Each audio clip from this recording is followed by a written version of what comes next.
Olá, você já ouviu falar sobre micronutrientes? O que não pode faltar no organismo, especialmente da pessoa depois dos 50, 60 anos de idade? Para nos orientar sobre esse tema, minha convidada de hoje é muito especial. Vou apresentá-la melhor a vocês.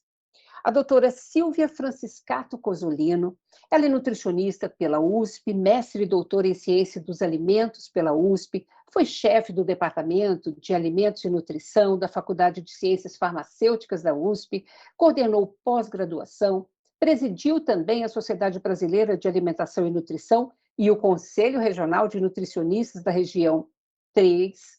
É uma das maiores pesquisadoras, gente, em nutrição, especialmente em micronutrientes. E ela também recebeu um prêmio Nutricionista Destaque no Brasil em 2020. Seja muito bem-vinda, doutora Silvia. Obrigada, Lina. É um prazer estar de volta falando com você. Acho que nós já tivemos umas duas entrevistas antes e eu fico muito feliz de estar voltando, né? Embora eu esteja aposentada, mas ainda bem ativa dentro da nossa área de nutrição. Em relação aos micronutrientes, eu costumo dizer que é a minha menina dos olhos, porque na vida inteira, 52 anos, eu passei na Faculdade de Ciências Farmacêuticas pesquisando sobre micronutrientes, mais especificamente em zinco e selênio. Mas, com todos esses anos de aula, a gente, na verdade, gosta de todos os micronutrientes e se importa com todos eles. Normalmente, as pessoas tendem a considerar, quando se fala numa dieta saudável, apenas em macronutrientes, tipo carboidratos, proteínas, lipídios, fibras, né? E muitas vezes se esquecem, né, dos micronutrientes. E eles são, às vezes, muito mais importantes, porque, na verdade, sem eles, você não consegue metabolizar adequadamente os demais nutrientes. Então, os micronutrientes devem sim ser assim considerados como muito importantes na alimentação em todas as fases da vida e também preferencialmente até nos idosos, se eles não tiverem uma, vamos dizer assim, uma condição adequada para poder absorvê-los e utilizá-los corretamente. Muito bacana você ter mencionado que os micronutrientes são importantes em todas as fases da vida. Mas na pessoa idosa, é, vamos dizer assim, com o envelhecimento do organismo, muda, altera o nosso metabolismo? Fica mais difícil, doutora, a gente fazer absorção de nutrientes? Com certeza, e esse é um ponto importantíssimo. Então, primeira coisa, por exemplo, o idoso ele precisa estar bem hidratado. Primeiro fator. Segundo fator, normalmente o idoso tem menos secreção de ácido clorídrico no estômago. E para os minerais serem melhor absorvidos, eles necessitam de um meio ácido. Então, esse é um outro fator. Terceiro fator, em geral, o idoso consome muito medicamento, por uma série de razões, ou por ele ter uma pressão alta, ou por ele ter problemas, né, em todo o organismo, ele também vai ter uma interferência dessa polifarmácia, né, desses medicamentos, no aproveitamento dos nutrientes. Terceiro fator, claro que o processo digestivo e absortivo do idoso é menos favorecido do que no indivíduo mais jovem. Então, muitas vezes, ele acaba tendo deficiência de micronutrientes. Tem um outro fator também muito importante. Por exemplo, se você tem uma dieta como hoje tem se recomendado muito, que é mais rica em plantas, né? Isso também favorece a deficiência de micronutrientes. Por quê? Porque, na verdade, você teria que ingerir uma grande quantidade de alimento, que muitas vezes o idoso, por uma série de razões, até por próteses mal ajustadas, ele acaba não recebendo, e para absorção é pior devido à quantidade de fibra, enfim, uma série de outros fatores que podem interferir. Então, hoje ainda se fala que a melhor dieta, né, é a mediterrânea, porque a dieta mediterrânea ela se mostra em todas as fases da vida, vamos dizer, adulta, como sendo a que promove menor risco para doenças crônicas não transmissíveis, como obesidade, como dietas, enfim, doença cardiovascular, diabetes, enfim, tudo, o câncer, né? Então, quando você tem uma dieta rica em frutas e verduras, que vão dar mais micronutrientes, além de fitoquímicos, né, que seriam as substâncias bioativas, né, que estão presentes nessas frutas e verduras, você vai ter melhor condição de chegar na velhice bem e, além disso, se manter melhor até, enfim, ter um envelhecimento saudável. Ou seja, você mencionou a dieta mediterrânea, falou de frutas e verduras, né? E a dieta mediterrânea é o quê? É um pouquinho de cada coisa também? A dieta mediterrânea, ela dá importância, né, para cereais integrais, né, leguminosas, leguminosas, feijões, né, lentilha, grão de bico. Ela dá ênfase a frutas e verduras, né, bastante ênfase. Ela diminui um pouco o consumo de lácteos, lácteos com moderação, não exageradamente, né? Pouco vinho, vinho tinto, ela também recomenda isso, mas hoje em dia tem muitos trabalhos que falam que o álcool não deveria ser consumido em nenhuma fase da vida. Eu continuo tomando meu vinhozinho todo dia, porque eu já tenho 77, então a gente pode mostrar que uma quantidade pequena não é o que vai interferir muito em termos de alimentação. E pouca carne vermelha, mais peixes, né? E dá preferência. Essa é a dieta mediterrânea. Se a gente Pode aves também?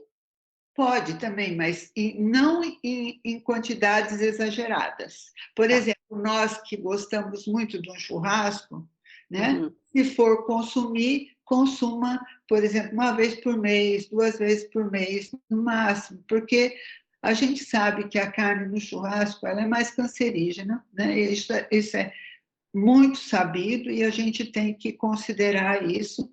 E no dia que for comer churrasco, comer bastante verdura e fruta para poder combater, né, um pouquinho vamos dizer, aquelas substâncias que são menos desejáveis, que se derivam, né, quando você está fazendo um churrasco. Então, a dieta mediterrânea é isso. Só que a gente pode adaptar um pouco para o Brasil, né? Nós gostamos muito do arroz com feijão. O arroz com feijão ela é uma excelente fonte de proteína, porque você mistura o feijão com arroz e você melhora a qualidade proteica. E o idoso precisa de mais proteína. Se a gente comparar o idoso com o indivíduo jovem, vamos dizer, o indivíduo jovem, ele precisa de cerca de 0,8 gramas por quilo de peso por dia. Já o idoso, isso vai de 1,2 a 1,5 gramas por dia. Por quê? Porque ele tem o problema da sarcopenia, ou seja, o músculo vai ficando, ele precisa manter o vigor muscular, então ele precisa de mais proteína, né? Então, se a gente adaptar isso, então, consumir nosso arroz com feijão de cada dia, carne com moderação, né? Consumir peixes que são interessantes, principalmente aqueles peixes que podem contribuir com o ômega 3. Por exemplo, a sardinha nossa, né? Ela é mais rica em ômega 3. Se você pode comer bastante fruta e verdura nessa composição de arroz, feijão, pouca carne, consumir ovos também, vamos dizer assim, eu não vou dizer que consumir todos os dias, mas os ovos, eles, ultimamente, antes se considerava que muito ovo era ruim. O ovo Uhum. só pode ser prejudicial para quem já tem colesterol alto. Quem não tem colesterol alto, ele pode consumir ovo perfeitamente, mesmo, vamos dizer, a dose que a gente recomenda seria de 1 por dia, mas as pessoas têm consumido mais e não tem mostrado assim efeitos muito adversos. Então, é Uhum. interessante também porque o ovo também tem minerais, né? Também tem vitaminas, né? A mesma forma, os lácteos, né? A gente também tem que incluí-los, porque eles são fonte de cálcio, né? Uhum. E vitamina D, porque a maior parte dos produtos lácteos, eles são fortificados com vitamina D. E, além disso, o que se deve fazer? Controlar todos esses parâmetros no nosso organismo. Isso é difícil. O Uhum. maior problema dos micronutrientes é que ainda nós não temos padrões de referência que possam garantir que você não está deficiente. Então, é difícil Uhum. você imaginar, será que, por exemplo, eu posso falar, será que meu zinco está adequado? Eu posso ir lá fazer uma determinação de zinco no laboratório. Uhum. Muitas vezes, o plasma, né, o sangue, ele tem uma homeostase. Então, só se ele estiver baixo, você vai determinar que ele realmente está baixo. Hoje tem surgido outros biomarcadores que podem, assim, de alguma forma, demonstrar que você pode ter uma deficiência. E o zinco é importantíssimo no idoso. Geralmente, o idoso não sente muito gosto, paladar dos alimentos, porque é deficiente em zinco. Olha só, e acaba botando mais sal, mais açúcar para sentir gosto, né? Exatamente, e isso não é Não adequado. é bom. Uhum. Outra coisa, o zinco é importante para a absorção de vitamina A. Se eu não tiver zinco suficiente, muitas vezes a proteína que carrega a vitamina A onde ela é necessária, ela é afetada. E isso daí pode interferir também no estado nutricional do indivíduo em relação à vitamina A. E o Caramba. zinco faz parte de todo o nosso sistema imune, né? Então, ele é um Uhum. nutriente, assim, indispensável, né, para a gente se manter saudável e poder estar bem, né? Que bom! Bom, eu vou precisar chamar um rápido intervalo, doutora Silvia, mas no segundo bloco vamos elaborar melhor também as dicas dos demais micronutrientes, ok? Você não sai daí, não. A gente volta já já.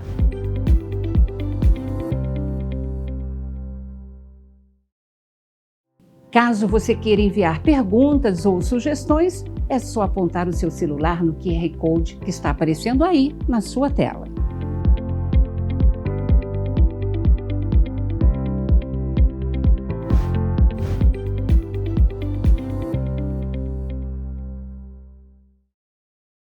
Voltamos hoje conversando sobre nutrição na pessoa idosa com a doutora Silvia Franciscato Cozzolino. Doutora Silvia, continuando então, a senhora mencionou já no outro bloco a questão do zinco. Nós podemos falar sobre selênio, vitamina D, C, complexo B, enfim, gostaria de uma orientação sua assim detalhada. Veja, o cálcio sempre está junto com a vitamina D, né? Hoje em dia, a vitamina D tem tido, na literatura, né, um avanço muito grande e demonstrando que a vitamina D pode agir também como um hormônio importante no organismo, né? Então, é importante que a gente mantenha essa vitamina D. Normalmente, a gente fala em 40 nanogramas por decilitro. E isso daí tem sido uma condição importantíssima para você também garantir mais saúde.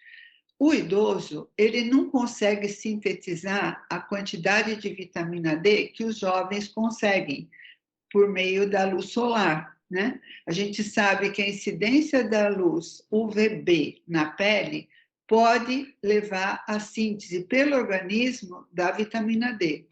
Só que o idoso, ele não consegue fazer isso numa quantidade adequada. Além disso, usar protetor solar também influencia na quantidade que é possível ser absorvido, enfim, ter disponível para o organismo. Aí, o que a gente recomenda? Que o idoso confira, né, os seus parâmetros em relação à vitamina D e, se necessário, faça uma suplementação, porque isso é muito importante até para a absorção do cálcio. Se a gente não tem uma condição adequada de vitamina D, nós não temos uma absorção adequada de cálcio. E isso é importantíssimo.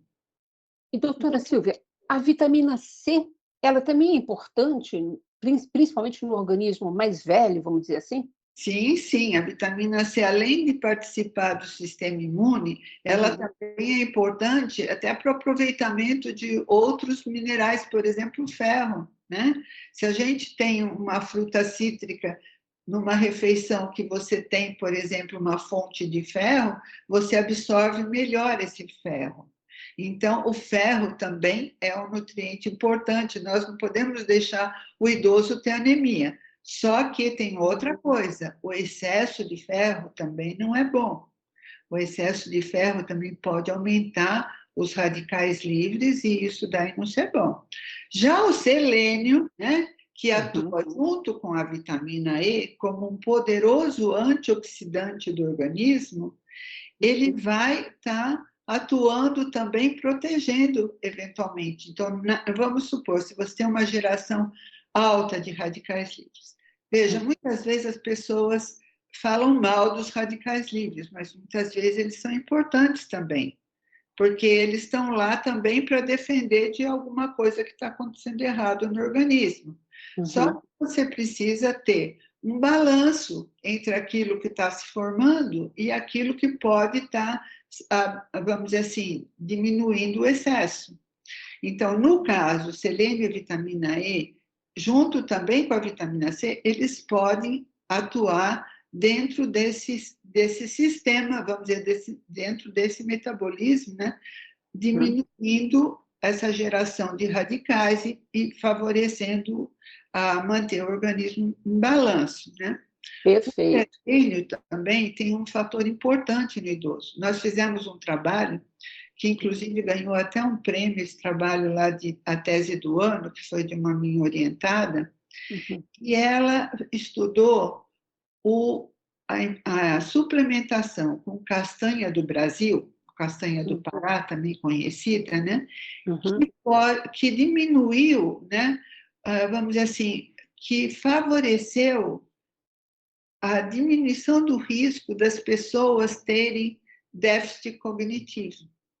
Então, por exemplo, a gente trabalhou com idosos, né, que tinham já iniciado um processo de declínio cognitivo e nós suplementamos esses idosos com uma castanha do Pará por dia, uma castanha do Brasil por dia.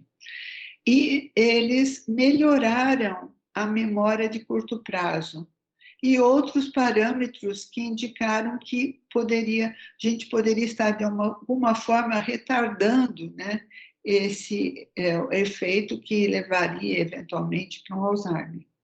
Doutora Silvia, pegando como gancho a questão do declínio cognitivo, podemos falar sobre a questão, por exemplo, do complexo B, B12 principalmente? Veja, todas as vitaminas e os minerais, eles têm uma influência no organismo como um todo. Então, tudo é sinérgico, né? Então, de uma certa forma, tanto as vitaminas do grupo B, como o fósforo, como o zinco, como o selênio, todos eles acabam tendo um efeito importantíssimo em relação ao cérebro.